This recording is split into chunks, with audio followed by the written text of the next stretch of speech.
재혼은 종종 인생에서 행복과 성취를 얻을 수 있는 두 번째 기회로 간주됩니다. 하지만 통계에 따르면 이 새로운 시작이 항상 행복한 결말로 이어지는 것은 아닐 가능성이 매우 높죠. 실제로 재혼의 90% 이상이 이혼으로 끝납니다. 이건 대한민국 법원 통계뿐만이 아니라 전 세계적인 재혼에 관한 보편 통계로 보셔도 안전합니다. 그리고 이 통계는 사실 면밀한 검토가 필요한 어떻게 보면 아주 놀라운 통계죠. 재혼은 현재 많은 사회에서 흔한 일입니다. 예를 들어 미국에서는 지금 현재 이루어지는 결혼의 약 40%가 재혼이라고 알려져 있습니다. 하지만 일반적으로 재혼에 수반되는 낙관론에도 불구하고 앞서 제가 이야기한 것처럼 재혼 관련 데이터는 암울한 상황을 보여주죠. 미국 심리학회에 따르면 두 번째 결혼의 이혼율은 약 67%, 그리고 세 번째 결혼의 실패율은 73%에 달한다고 합니다. 재혼 이혼율이 높은 주요 심리적 요인 중에 하나는 이전 결혼에서 해결되지 않은 문제가 있다는 것입니다. 가족 심리학 저널에 발표된 연구에 따르면 재혼하는 사람들은 정말 많은 경우 새로운 관계를 방해할 수 있는 정서적인 짐을 이전 관계에서 가지고 오는 것으로 나타났죠. 여기에는 신뢰 문제, 취약성에 대한 두려움, 과거 관계에 대한 지속적인 분노가 많이 포함되어 있다고 합니다. 또한 재혼하는 사람들은 새로운 결혼에 대해서 비현실적인 기대를 가지는 경우가 아주 많습니다.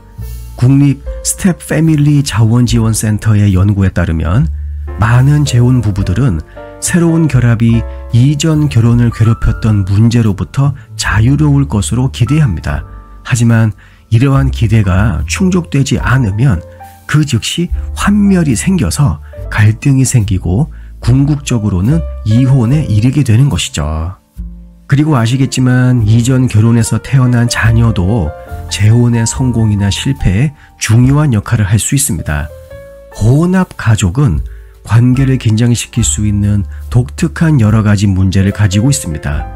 미국 퓨 리서치 센터의 연구에 따르면 여기에는 헌신의 균형 갈등, 그러니까 기존 자녀에 대한 관심, 그리고 새롭게 생긴 자녀에 대한 관심, 이 사이에서의 균형 갈등을 말하는 것이죠. 그리고 자녀 규율 불일치, 관심을 끌기 위한 자녀들의 경쟁 등에서 문제가 많이 발생합니다. 더욱이 자녀의 존재는 재혼한 파트너 사이의 관계를 더욱더 복잡하게 만들 수 있죠. 결혼과 가족 저널에 발표된 연구에 따르면 이전 결혼에서 자녀를 둔 부부의 경우 자녀가 없는 부부보다 이혼할 가능성이 더 높은 것으로 나타났습니다.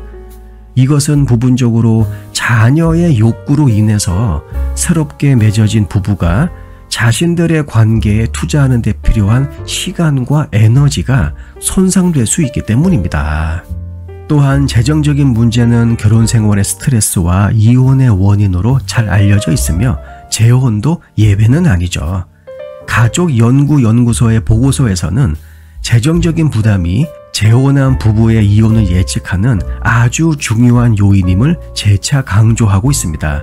위자료, 자녀 양육비, 그리고 해결되지 않은 부채 등 이전 결혼으로 발생한 재정적인 부담이 새로운 관계에 추가적인 압력을 가하게 되는 것이죠.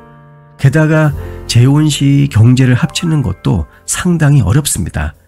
TD 에머리 트레이드의 조사에 따르면 재혼한 부부의 40%가 재정적 스트레스를 경험하고 있으며 자금 관리에 대한 의견 차이가 아주 흔한 문제인 것으로 나타났죠.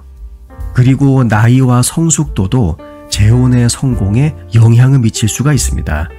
결혼재단 연구에 따르면 중년 이후에 재혼하는 사람들이 더 안정적인 관계를 유지하는 경향이 있는 것으로 나름 꾸준하게 확인되고 있죠.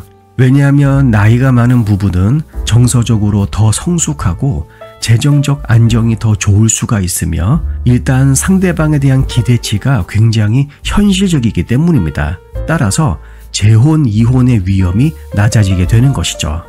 물론 나이만 가지고 결혼 생활의 성공이 보장되는 것은 아닙니다. 결혼과 가족 전월은 이전 결혼에서 배운 경험과 교훈도 중요하다는 점을 강조합니다. 과거의 관계를 되돌아보고 자신의 욕구와 행동을 명확하게 이해하는 커플이 재혼의 도전 과제들을 더 잘 헤쳐나갈 준비가 되어 있죠.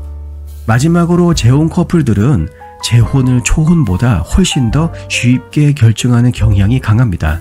보통 이전 결혼 생활을 파국으로 몰고 갔던 그 요소, 그것만 없으면 나는 누구와도 잘 살 자신이 있다라는 근거 없는 자신감으로 재혼을 결정하는 경우가 많죠.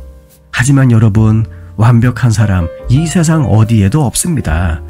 지난 관계에 문제가 되었던 요소가 없어서 재혼을 하고 보니 이제는 또 다른 갈등 요소가 기다리고 있었던 것이죠. 따라서 재혼에 성공하기 위해서는 이전보다 더 이성을 열린 관점으로 들여다봐야 합니다. 재혼에 성공하기 위해서는 재혼의 성공 또는 실패에 기여하는 요인들을 반드시 이해하고 있어야 합니다. 지금 현재 미국에서는 결혼율이 상승하고 이혼율이 감소하는 현상이 관찰되고 있습니다. 가장 큰 원인은 결혼에 대한 관점의 변화, 그러니까 상대방을 사랑해서 결혼하는 로맨틱 결혼이 아니라 상대방이 내 인생의 동반자이기 때문에 결혼하는 동반자적 결혼관이 미국 사회에 점점 더 널리 퍼지고 있기 때문이죠. 재혼도 마찬가지입니다. 한 번 실패한 것을 반면교사 삼아서 이성과 인생을 바라보는 관점에 변화를 가져오시길 바랍니다. 영상 내용이 도움이 되셨다면 구독과 좋아요, 알림 설정, 그리고 댓글도 많이 남겨주세요. 다음 영상에서 뵙겠습니다.